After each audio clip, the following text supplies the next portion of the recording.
What is up, my Lorcana goons, and welcome back to the Monday Meta Watch weekly video. My name is Kevin. You're joined with Zach Stone here. We're going to go over Lorcana meta trends, tournament results, and what you should be expecting in this Whispers in the Well format. We had two different CCQ challenge qualifiers this weekend. Our first place winner for the Barcelona Madaverse tournament, which had more than 300 players, by the way, is Iconic Shorty with Amber Emerald Chromadogs. I really like this deck. I like calling it Chromadogs as well. And we are playing 3 Emerald Chromacon with the 2 Under the Sea package. Everything else in this deck is a character. If you guys are new to Lorcana, this is probably one of the better aggro decks to play right now. You can start off your turn very aggressively with a lady combo or something. You really want to be able to get that early lore, and then eventually you can start dropping your Lady Miss Park Avenue to start grabbing your characters back from the discard pile, especially characters like Gogo Tamago, which are just insane game closers, right? But one of the things I want to point out here is we're playing 4 copies of the new Webby Vanderquack, but we're not playing the Shift Webby.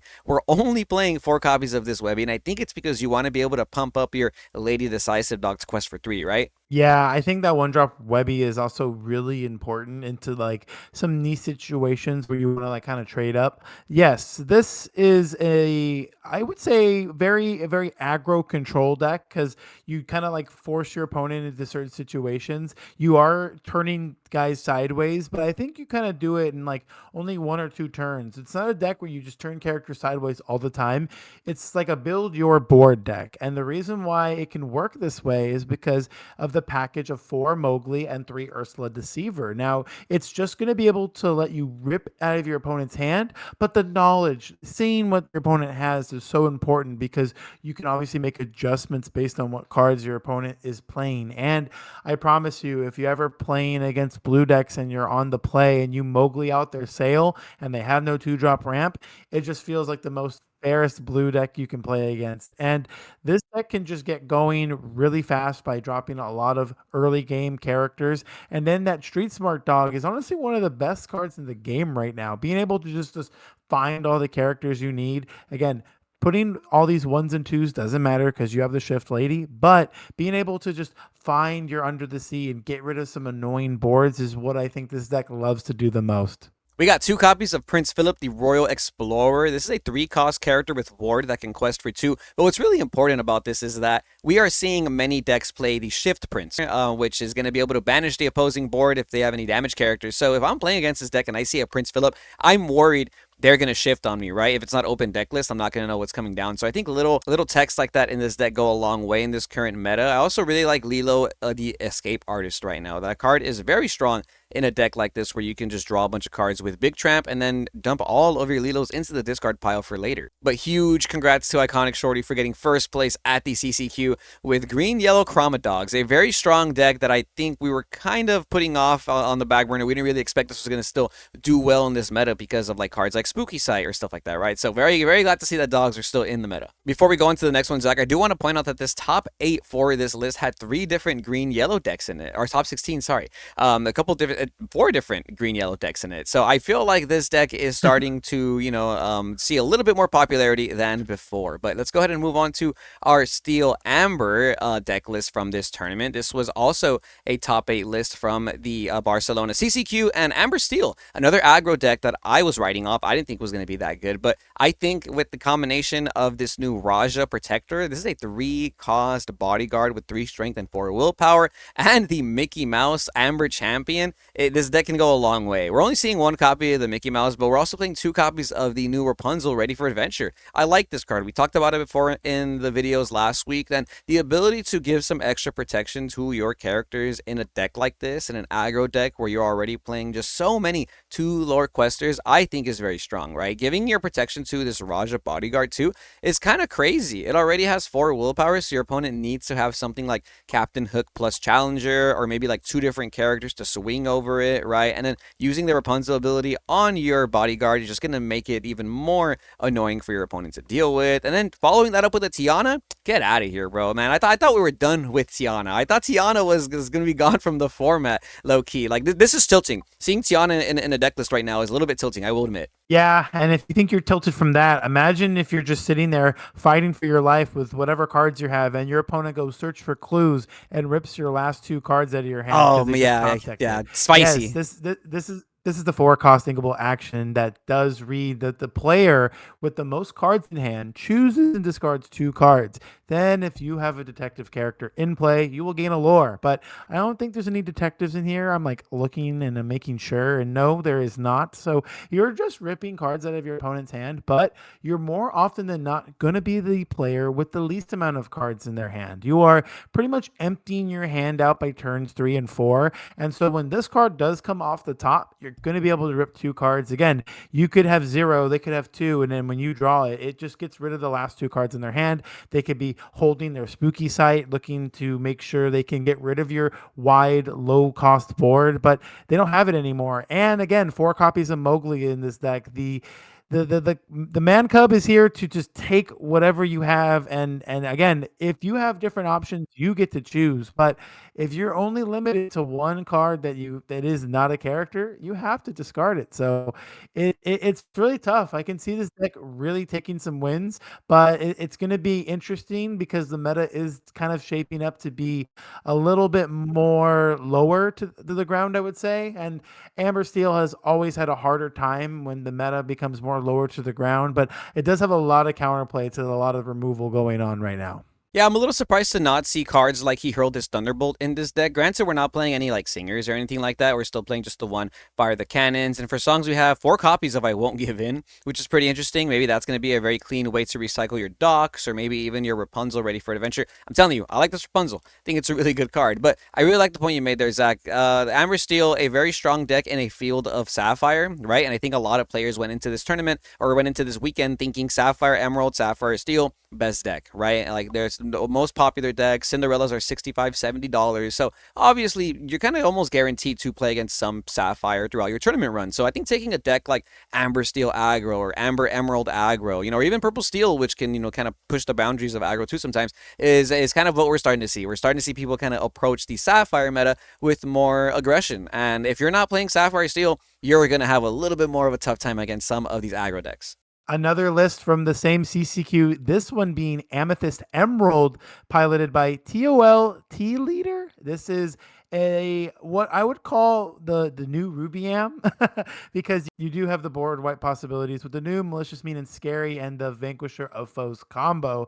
But you have, of course, all the good Amethyst cards. I want to talk about a couple of things here that I think kind of stand out the most. Again, we're on the Shift Webby package in this one. We are just looking to kind of counter these blue decks.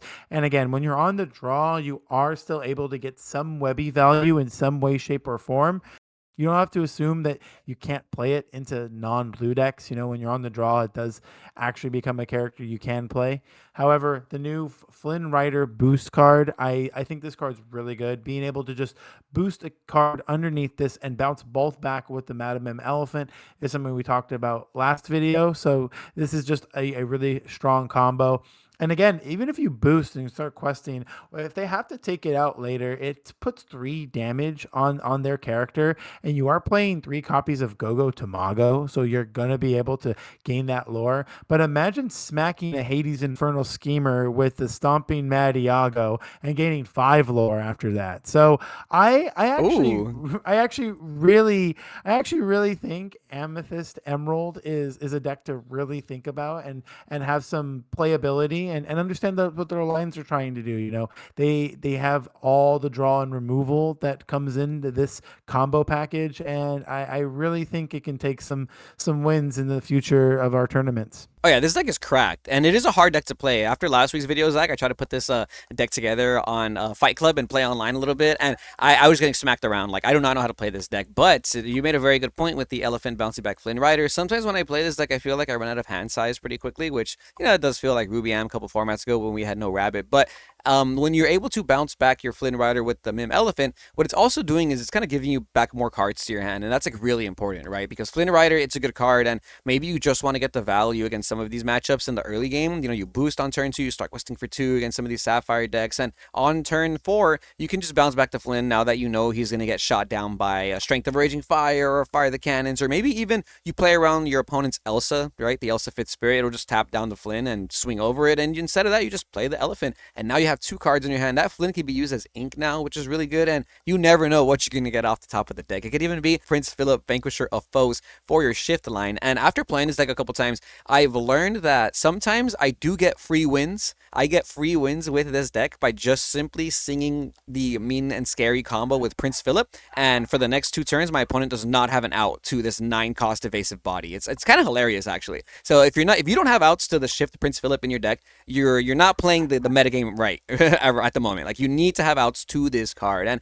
again, kind of lacking in draw power a little bit because you are heavily relying on your Genie, your Clarabelles, or maybe your Hades looking for a deal. But the draw power is there. It's just more in the later game, I feel. But it's a very strong deck, a very hard deck to play. So huge shout out to Teal Leader here for making it the top 8 of the CCQ with green-purple. And last but not least, we're getting a little bit of the entire meta spread here. We have an Amethyst Steel in top 8 of the CCQ. This list looking kind of similar to the Frank Carson list that we saw for not only his DLC run last format, but for the list he played about a week ago at his CCQ. I think the biggest difference is that we're playing 2 copies of Pete in this deck and 3 copies of the Cheshire Cat. Now, I do want to talk about Pete a little bit. This is a very interesting card, this meta, because nobody really plays it, and I feel like it's a card that's not respected right now. I like Pete a lot in the Purple Steel Mirror matches, because when you're going second, you're going to be able to stop your opponent from singing Strength of a Raging Fire with their 3-cost characters. But let's think about some other applications for Pete that might be good in this current meta. Stops mean and scary combo, which is pretty nice, I think, right? You don't want your opponent to board wipe you, so you can go ahead and drop a Pete before that happens, which I think isn't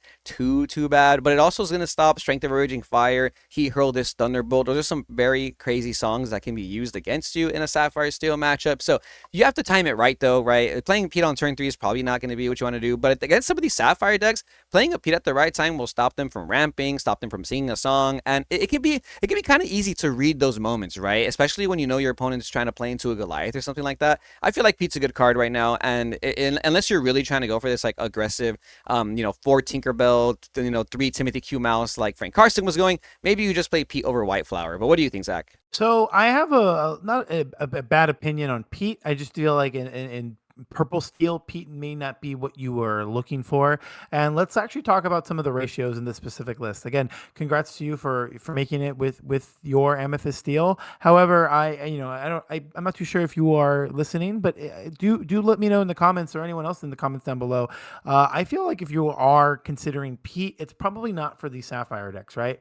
I would much rather be playing like 4 copies of this Fast Flyer Tinkerbell before any copies of Pete are being considered if I'm looking to approach these Sapphire decks more. I understand being able to stop this like combo, but like they probably won't get there if I'm just questing a bunch and winning the race ahead of time.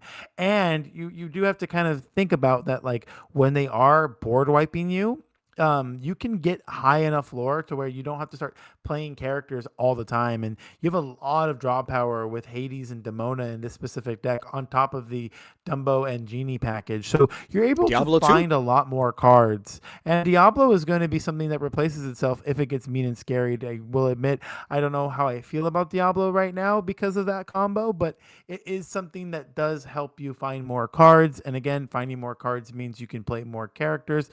But I think I would be wanting to play more Lexingtons, more Cheshire Cats, and more Tinkerbells before I considered Pete. And that's just my honest opinion. All right, there was one other CCQ. This was in Prague, and we only have the first place list of this one. This was won by Ying. If you guys want to check out his Twitter, it's YingTCG. And yeah, they have a first place list with Blurple, which as last format, Blurple being the best deck, I was a little surprised to see it take another tournament down this format. And I do want to ask the Blurple believers in the chat down below, what do you think of this color combo, this meta? We're seeing the Basil, we're seeing Rafiki and Basil package as our 1-drop still, 1 copy of Cheshire Cat with 3 copies of Bell the Accomplished Mystic. These cards do similar things, right? They're going to move damage around. I think Bell is a little bit stronger just because it quests for 2 and moves 3 damage, but this Cat, you drop it on the board and your opponent has to respect it. We're also playing 4 Iago, 4 Genie, 4 Dumbo. You need to have evasives and draw power in this meta. I still think evasives are very strong, and I think now that people are not playing Fire the Cannons in their deck, Iago is even stronger. And then look, we got 1 copy of Sudden Scare. I like this card a lot, especially in a deck like right? Blurple. This is a 4-cost inkable action that says that you put chosen opposing character into the player's ink while exerted, and then that player gets to ink the top of their deck as well, exerted, right? So it gives your opponent a lot of ink, but you're probably not going to use this on turn 3 or 4 with this deck. You want to use this later on in the game when you've been dropping your Hades, your Monstros, you're dropping bombs back to back, your opponent drops one of their Hades, and bam, you respond with a 4-cost Dragonfire type ability. You just get rid of their Hades. That's broken. Yeah, I actually, I don't know how much it will matter, but that ink is not exerted when you do play Sudden Scare, so it will come in Oh, readied. But again, it may or may not matter too much. There is a few cards that can come up where that's important, but I don't know how important that will be in this current very meta. interesting. So I didn't know that. it, That's yeah, no worries, it's okay. And something about the Iago I want to talk about is that like a lot of these deck lists that we've been like showing, like there's no hypnotic strength. There haven't been any improvises, right? Like we're not true, seeing true, these true. like cheap actions that choose cards that get rid of vanish characters. And so we can play illusions and we can feel a lot more safer about it. We're seeing a lot more like, character cards as a whole. And everyone was already playing strength, and now that there's he hurled this thunderbolt, it's just it doesn't really feel that bad if they waste one of those cards on it. Again, they're not using it on your genies or your dumbos, so that does feel a little bit better. But Monstro in this deck, I feel like, is probably a powerhouse. Imagine taking out all of Sapphire Steel's big bodies with just one card, and you have so many ways of refilling your hand with Demona, Hades looking for a deal, and the Junior Woodchuck guidebook that I feel like you can pretty much clear most, if not all, the characters that are going to have. Next up, we have a deck list from the Collectors Expo double case tourney that was hosted over this weekend on Saturday. If you guys had a chance to watch that stream, it was hosted by JDZ, which is really cool. Sapphire Steel dominating a lot of the meta share as well in a lot of these tournaments. And we have a second place list from Create TCG. Go check out their YouTube channel and their Twitter. They're known for playing Sapphire Steel, actually. So to see them once again dominating with Sapphire Steel is always reassuring to know that this deck is for sure a big meta threat. This, in my opinion, is the best deck to utilize the Cinderella Dream Come True. This is the 4-cost inkable that's going to let you ink another time right on curve. So you go Tipo turn 2, Cinderella on turn 3, and when you start your turn 4, you're going to have at least 5 ink available before you ink. So that means you can ink the last couple cards in your hand and play something like Goliath, which is going to let you draw 2 cards every turn if you don't have a hand left over, right? And we're playing a lot of princesses in this deck, so you're able to trigger the Cinderella multiple times on curve, man. You can go Cinderella into Kita, into Jasmine, or into Namari, and that's going to let you just keep inking over and over again. And if that wasn't bad enough, your opponent top decks Beyond the Horizon off of a Goliath, and they just sing that next turn, and you have no hand, and they have 3 cards, and it's kind of crazy. It's a really strong deck when it high rolls you, and once again, look, 1 copy of Sudden Scare. I like this card a lot, Zach. It feels like a Dragonfire for Sapphire. Yeah, I am noticing the 1 copy being played in a lot of Sapphire decks. It's just an additional copy of Hades per se, because you are getting rid of a lot of bodies already with the Sapphire and Steel cards. But having a Sudden Scare to like finish any other like board off, and you are going to probably get to a lot of ink in this deck. So I can imagine you being able to play like Tinkerbell Sudden Scare or Hades Sudden Scare and just clear 2 characters in one. But it is something to mention too, like you did say, with all the princesses you're playing, is that like we are just looking to accelerate our game plan. So I've seen a lot of Sapphire Steel players start to keep like multiple copies of Sail, multiple copies of Tipo, because if you just get to the Goliath and you get to just play Goliath with no cards and draw 2, that's kind of what you want anyway when the Cindy kind of fully resolves and you get all those cards out of your hand. So just accomplishing that alone is more often than not going to work. And we're even including 1 copy of One Jump Ahead to kind of get that engine going. So yeah, shout outs to Create. I know Rip Lungs puts in a lot of work in Sapphire Steel, and they had to take on like a green purple deck, and we don't have that deck list available right now, but I believe I've been hearing that some people, like it's like Mo Shamblin's deck that we talked about last week in our video. So if you haven't watched that, go check it out. And it's just, different ratios, but overall the same concept. Speaking of Sapphire Steel, we have another list from the Spooky Season Dual Case Tournament. This was a more than 30 player plus tournament hosted in our local area, so huge shout out to the Hungry Dragon and Marietta and Lorcana Fran for hosting this tournament. Huge shout out to Nico as well, representing the Salty Ducks crew, making it to top 8 with Sapphire Steel. I kind of want to compare this one to the list we just looked at, Zach Stone. Cards that we're seeing that are mandatory in this deck seems to be 4 copies of Cinderella, Vincenzo Santorini, Tinkerbell, Goliath, and Namari, and a little splash of Keto, right? This list is playing Mulan and Doc, which is very interesting because I'm not used to seeing Doc in a lot of these Sapphire Steel lists. It just kind of feels like they've been relying on something like Beyond the Horizon or Goliath instead. But, maybe if you don't want to be singing those songs, you could just take it old school, just drop a Doc on curve, get some extra value there. I like this list too because we got Pleakley. I know Sapphire Steel was playing around with Pleakley last format a little bit, and this is going to be a very clean way to be able to set up some lines with maybe using your Cindy later on in the game when it's no longer getting that value every turn. So we're not seeing the Jasmine combo to Pleakley ramp. I don't think you need that anymore because you just have Cinderella to get you to 5 and 6 ink better, right? But it's still very interesting to see it in this list. And then 2 copies of Ink Runner. This is an inkable item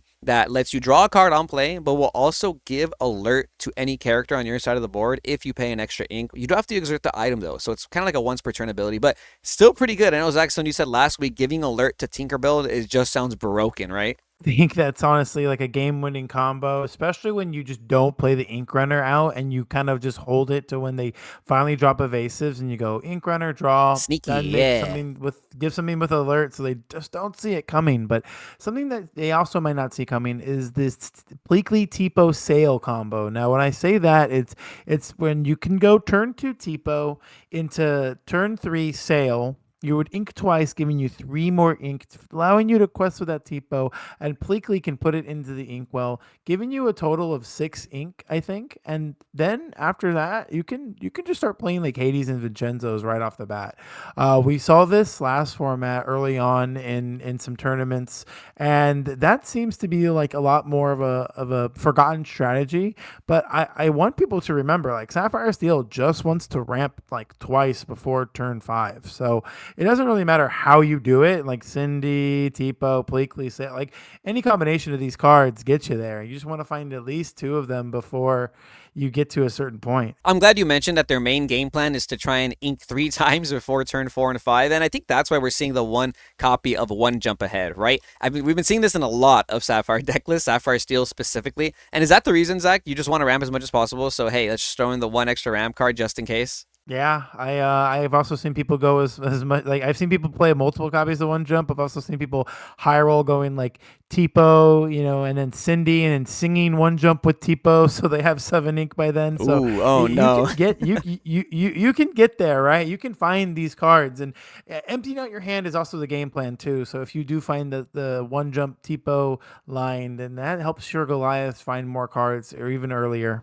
And in first place, we have Max Cow, a green-blue deck by Caesar A. We're seeing Emerald Sapphire once again in this top 8, but we're playing 3 copies of the Max Goof Chart Topper. This is a Floodborn Max Goof, so we don't have any copies to shift upon, but still a 6-cost character that can quest for 2. And whenever he quests, you can play a song for free from your discard with cost 4 or less. That song does go into the bottom of your deck afterwards, so you can't do it again next turn with the same copy, but you're able to sing You're Welcome, Mother Knows Best, Malicious, Mean, and Scary, or even One Jump Ahead from your discard pile, which can be pretty cool, right? An extra way to ramp or even an extra way to keep tempo on the board, because I think Mother Knows Best is a little bit slept on this meta. Yeah, I actually seen a few different lines with the Max Goof and Emerald Sapphire. So like you can go like turn 2 ramp, turn 4 Cindy. You can then drop a Max Goof, right? And after that, you can finally sing your welcome with Cindy, return something, they draw 2, Max Goof can quest, return something, they draw 2, and then you can ink and play Clarabelle and draw all those Oh, cards at no, your that's hand size. crazy. Oh, that's a crazy line. Yeah, What the yeah. heck? You don't even have So to. when I saw, Sorry. You don't even yeah, have you to. don't You need don't the have to one drop shift. You don't anymore. even have to shift. You don't No, even have to shift no, Clarabelle. That's a crazy line. You don't no. have to shift Clarabelle. I mean, granted, they're still playing the 4/1 cost Clarabelles, right? But I was actually just talking to my friend about this yesterday. I was saying I'm not a big fan of the 3 cost Clarabelle in this deck, right? I think 1 cost Clarabelle is a little bit better because you just want to be able to spam like 2 of them on the board before you shift. But that's even better, Zach. That sounds crazy. You just double your welcome, slap a Clarabelle on board. What the? Yeah, kind of malicious, mean, and scary, right? But with that combo with the Prince Villa being in this deck, I personally think Emerald Sapphire is pretty much up there in the better Sapphire deck. Like the late game this deck has is so much more stronger than the Sapphire Steel. Although Sapphire Steel can just play a little bit better into some other matchups, I do think Emerald Sapphire is going to take the cake into the Sapphire Steel matchup. But let us know down in the comments below what you think, which is the better Sapphire deck right now, or do you even think it's Blurple? Another Chromadog's deck list in this top 8 of this tourney. Huge shout out to Cody here for making it the top 8 with Emerald Amber Chromadogs. We're seeing 4 copies of Emerald Chromacon. No Under the Sea in this deck list. 4 is a lot, man. Sometimes I feel a little weird about playing too many copies of this card in a deck just because I hate seeing multiple copies in my hand. And half the time it doesn't seem necessary to play more than one Chromacon on the board, and nobody's playing item removal. But you are playing 4 copies of Bobby Zimmerowski in this deck, so it's a very clean way to filter out unwanted uninkables in your hand. And we're also playing the 4 copies of Street Smart Dog, so if you ever have too many of the Chromacon in your hand, you just discard them when you resolve your tramp. And it's so easy to resolve this tramp in this deck. Not only do you just need to play a 1-cost character on 1, a 2 on 2, etc., etc., you can just use the Pluto-friendly Pooch here to spam it out 1 turn earlier, which can really make the difference. Yeah, we even have a couple copies of Finnick here. This is that 1-cost 1/2 that when this character enters play, you can pay 2 ink and return a 2 strength or less character to your opponent's hand. So it's just another way of kind of like controlling the game state. Again, some mirror matches, right? That I feel like this card's going to come up a lot more into, and I do like that you are respecting a little bit of the mirror match. And then again, we have the Ursula Deceiver, but no Mowgli's in this deck. I think we're kind of just leaning on the aggro strategy. We are playing 4 copies of Cursed Merfolk, so we are just trying to drop a lot of 1-drop 2 lore questers as early as possible and end this game fast. But yeah, like you said, 4 Emerald Chromacon, I think that's a very interesting decision. I'm not saying that's bad, but I think maxing out on it might just be you want to find at least 1 copy. It might also mean you don't need to keep any in your mulligan. You might be able to just safely mulligan it away, and you could just try to find more cards. You do play Bobby Zimmerowski in 1 copy of the Scrooge McDuck, that's Shush Agent, so you can filter your hand just a little bit, and that 1 copy of Shush Agent is all you need. If you find it and they don't have a way of getting rid of it outside of challenging, they're going to have to make sure that they swing into it, and you're going to keep playing and discarding every time. And don't forget, you got Street Smart Dog to really filter that hand out to the cards you exactly want. Here we have another winning deck list, also Sapphire Emerald, this one by CJ Nui from the Land of Enchanted 1K. Now, it looks kind of similar to the one we just looked at a little while ago. I really just want to point out that they're playing 1 copy of Bend to My Will. Kind of crazy, right? Now, I know a lot of players might think, why would you play Bend to My Will in a deck where I'm playing Clarabelle? Doesn't make sense, right? Clarabelle says I get to draw if my opponent has cards in their hand, so why would I make my opponent discard their entire hand? Well, let me tell you, folks at home, that's because discarding your opponent's hand is just broken. It's more broken than drawing cards any day of the week. I would much rather my opponent play with no cards in hand than me play with 20 cards in hand, right? So if you ever get a chance to bend to my will the opponent, just always do it. Card's insane, right? But that's kind of the premise of it. Just do it after you Clarabelle, right? Exactly. You just draw the cards first and then discard their hand later. Exactly. That's what you want to do. You want to drop this Clarabelle, use your welcome, make them draw a bunch of cards, you refill your entire hand. And I'm pretty sure if you draw like 10 cards, because your opponent has 10 cards in hand, out of those 10 cards, you're probably going to see the 1 copy of Bend to My Will. If not, you might see either a Develop Your Brain or Visions of the Future, which can find the Bend to My Will. And you're playing Sapphire, so asking for 8 to 9 ink for that combo is not much, in my opinion, when you can go Tipo, Cinderella, and you just keep ramping every turn. Here we have a spicy second place list from the Winter Cup Day 4 tournament. This is by Iconic Flug. That's a very long name. Sorry for not trying to butcher that one. But hey, the Team Iconic. This is the second time we cover them on the channel already. That's pretty cool. This is an Amber Emerald deck that we're not used to seeing. It's not aggressive by any means, in my opinion. It's more of a control kind of style. You still want to play your 1, 2, 3 characters on curve and drop a Tramp Street Smart Dog. But really what you're trying to do within that time frame is use Bobby Zimmerowski to drop some big bombs into the discard pile and hopefully find a Circle of Life so that you can use your Tramp to sing Circle of Life and start playing out some of these big bodies like Stitch, Carefree Surfer, Clarabelle, I don't know Hooves, Prince Philip, Vanquisher of Foes, or even something as small as like Mickey Mouse, the Amber Champion. This card gives 2 willpower to all your Amber characters, and it also has Senior 8 if you have 2 or more characters on board that are Amber. So if you go on curve, you're able to use this Mickey to sing Circle of Life too, which is pretty cool. Yeah, being able to go like turn one Pluto into turn two Raja into turn three Mickey, and then Street Smart Dog putting whatever you want in your discard pile to sing it back with Circle of Life is really hard to have counterplay to. Just to be upfront, I know Pluto friendly Pooch is just a 0-2, but honestly, on turn one, he's threatening that line of play, and Raja Hmm. being a 3/4 bodyguard, very hard to deal with on turn two. It's not. I don't think it's really easy to remove that character when you're on the draw. And then when they drop a Mickey Mouse, both those characters now have two more willpower. So you have a 0/4 and a 3/6.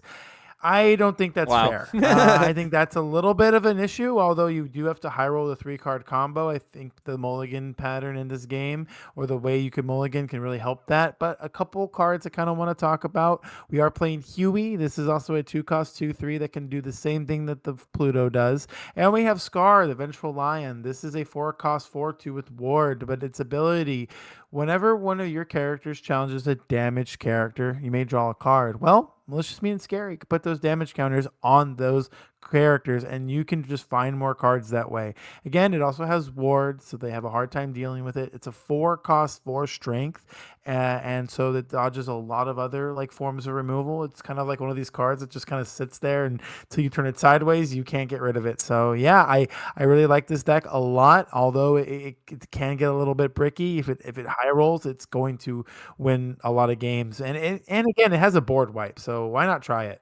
Yeah, there's not that many outs to the combo you mentioned, Pluto into the Raja Mickey. I think really like, a few outs are going to be what, like fire the cannons on the Pluto. Maybe you set up a Captain Hook plus a Madame M Skater or a Lumiere if you're playing Ruby Steel, so you can swing over the Raja for a willpower. But even then, responding with those does not feel very good, especially not the Captain Hook one if they're able to use the Mickey Mouse the following turn, right? Fire the cannons is the only card I can really think of. I know you mentioned it too before, Zach. You kind of thought about that card again in the meta because of this deck, but man, like, do we really want to play a card like Fire the Cannons just for this Pluto? But now people are playing Iagos too. So with Iago kind of coming back into the meta, that's a card that we could reconsider. But I very much dislike Fire the Cannons. That is not my favorite card in the Lorcana meta pool personally. But what do you think?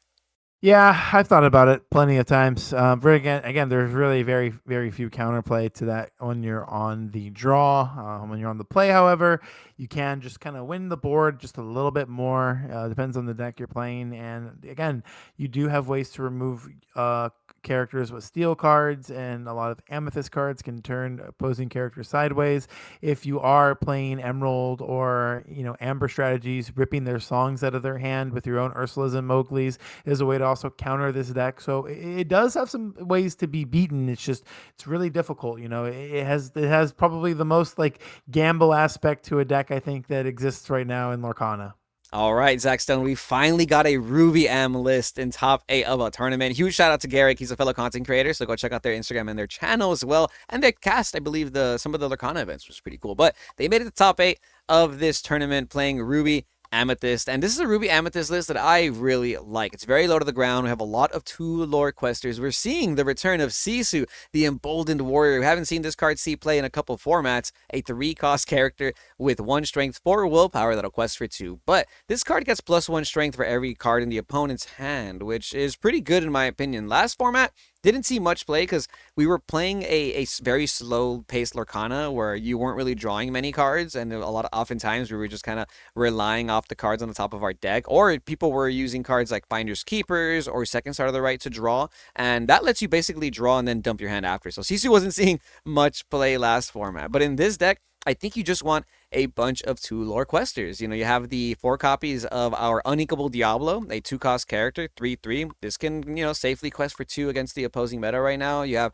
the 1-drop Diablo, which is just kind of good in these aggro strategies. And even 2 copies of the new Hercules Mighty Leader. Now, this is a 4-cost uninkable character, 5 strength, 3 willpower. This will also quest for 2 and has an ability that says this character cannot be dealt damage unless it's being challenged. No fire the cannons, no strength of a raging fire, no Zeus on my Hercules, please. It has another ability also. While this character is exerted, your other hero characters cannot be dealt damage unless they are being challenged. So that's kind of cool. You don't have too many hero characters in this deck list, however, kind of limiting you down to the Dumbo and Elsa over here. But that matters a lot, in my opinion, against these evasive mirror matches, don't you think? You want to ask, is Sisu a hero? Because I think it is. And that is also another Oh, no card that way. can't be dealt damage in a Yes. challenge. Cecil's a And that's hero. Let's on curve. go. Ruby back up. Let's Yeah. go. I like We that. do need a hero. We do need a hero to save us now, and I think Hercules is that hero Hey, low indeed. key. Again, Hercules kind of again, good. no, I like a lot of these cards in this set, and I do love when people explore and get innovative. So, guys, if you are still here towards the end of this video, thank you so much for still being here and watching the content and supporting us. And continue to support us by commenting, and subscribing if you aren't already subscribed. So I know a lot of you guys that watch our content aren't subscribed yet, but Lumiere also buffing up your characters too means you can just deal with like anything in the board. Again, this is like a deck that's going to quest for 2 after turn 2 every time, and it feels really hard to deal with because they just have a lot of ways of removing your characters. On top of that, you have Cheshire Cat, you have Elsa, and you also have the Headless Horseman and the Hades. Don't forget that these legendaries from the new set are definitely something to think about, and he's got a lot of them in this deck. I also really want to touch up on Library. This card is insane, and this card has always been a very good card. It's just kind of hard to fit it in certain like meta spaces. But as of right now, I think the card's really good. I think this is a very clean way to set up a board where your opponent has to make some tough decisions. And when you're kind of playing this, I'm gonna quest for 2 every turn kind of game. There's a lot of scenarios where you can just put your opponent on. I'm gonna drop a library, quest for 2 with my guys, move them into the library, and now you got to make a tough decision. Are you gonna, try and deal with this 8 willpower in 1 turn, or are you gonna start picking off my characters so that I don't get to 20 faster than you, right? Does remind me a little bit of older Rubiam without the goats, unfortunately, but I do feel like Library can kind of play a role in getting you that passive lore you might need, or even playing around a board wipe. Best thing about cards like, Libraries, that they're location, so they're not going to be ruined by the opposing mean and scary prince combo. Your opponent's going to have to figure out a way to swing into this 8 willpower, so that's kind of cool. And last but not least, we have the first place list by TFM Melissa from the first place Encounter 3K, Amethyst Steel. Once again, one of my favorite decks of the format. I think is like best deck of the format. My favorite deck's probably Rubiam. I'm just a Rubiam enjoyer, but I think Purple Steel is like best deck. And I think a lot of it has to do with the ability to just put constant pressure every turn with cards like Diablo, Palace Guard, and then you're following up with the new Black Heron, which is just a 3/3 body, and you're able to, just spam out in the late game stuff like Dock into Genie, into a Cobra, or a White Rose, which, I think it's just so fun to win games off of Cobra and White Rose, because your opponent gets tilted, especially if you do it on game 1, bro. If you finish game 1 off of these cards, your opponent's game 2 and game 3 are just that much more like gut-wrenching for them, and I think this deck really does have that factor in it. So it's the reason why it's one of like my favorite decks to play. But I do got to give credit to Melissa. She's been doing really well in tournaments. You guys can go follow her Twitter, and she posts her tournament runs very often. And yeah, she's been doing really well, and always nice to see, women dominating, the Lorcana circuit as well. Yeah, I think a lot of Amethyst Steel, at least strategy, has now been paved the way by Frank Karsten, and we're just seeing more and more people get results with like this same kind of strategy. Timothy Q Mouse into Tinkerbell Fast Flyer is just an awesome way to just get this lore against these Sapphire decks, but you would just have the ability to just pressure the opponent with other bodies. You have 3 3s and 3 2s with resist 1. You have 3 4s and 4 4s on turn 3, and you're just dropping 4 6s on turn 4 with also potentially 2 4 evasives, and your turn 5 and your turn 6 can just get meaner after that. A very, very good strategy. We're not playing 4 copies of Dock, we're on 3, and I think this is going to be kind of like the trend going forward. You have a lot of ways to draw cards with Amethyst. You do not need to play all 4 copies of Dock. It does feel bad when you find more than 1 copy, and I think personally every Amethyst Steel player doesn't like to keep any copies of Dock anymore in their opening mulligan. Nope. I think we're always sending any copy we have back. So Yep. we are always just trying to draw into it, not always keep it. And 3 makes more sense. And the evasive package, the Dumbo, the Genie, the Elsa, it seems to be kind of like the gold standard in Amethyst Steel decks. I don't know, is somebody going to break the trend, or is this kind of like the right call going forward? I personally think it's the right call. We have the 1 copy of Happy as well, which can always be a Dumbo target for you, or even the Tinkerbell Flash Fire, especially if you're, playing at least 3 copies of this Tinkerbell. It does feel like Dumbo, that the 4 copies of Dumbo, etc., feel very strong. I do want to mention 2 things. I love seeing 1-ofs in Lorcana now. It's just my favorite. And I love adding 1-ofs to my decks. Huge shout out to Frank Carson for just, basically setting the trend of how we deck build and how we play Purple Steel in the future of this game. And we're playing, I do want to mention, we're playing the one copy of this is the 4-cost Demona, the Betrayer of the Clan. Demona, the Betrayer of the Clan, is a 4-cost character inkable with 4 strength and 6 willpower, but also has Challenger +2. So that means this 4-cost character can take cards down like a Hades Infernal Schemer, or even something like a John Silver in those Sapphire Emerald matchups. Kind of wild that a 4-cost character can just clear 6-cost and up characters, in my opinion. So I like the one copy. I might even try and fit in more than one copy in my Purple Steel list. But overall, Purple Steel, best deck in my opinion, right next to like Blue Steel and Blue Green up there.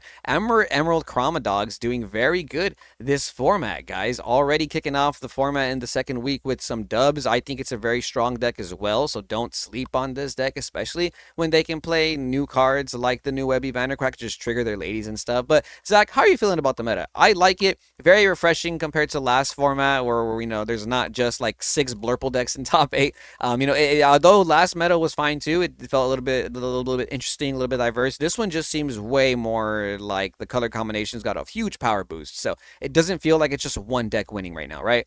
Definitely not. However, I think consistency is really what's going to matter in like longer tournaments and bigger tournaments. Curious to see if like we're going to see the same meta when we get closer to Richmond, because I know we are still playing Whispers in the Well format during that DLC. And there is some events that are, also in between now and then. I know I'm going to be at the CCQ in Vegas this weekend. This is also part of the Star City Games Con, and a lot of other TCGs are going to be going down there. But I believe there's around like 75, 76 tickets left. So we are going to have the link down below. If you guys are, looking to play in a CCQ this weekend, maybe you want to take a trip to Vegas, or you're from that area and you just found out about it, you can sign up right now. There are still some tickets left, and there's also other side events going on that Friday and that Sunday for other Lorcana games, and I personally think it's going to be a awesome thing to go to.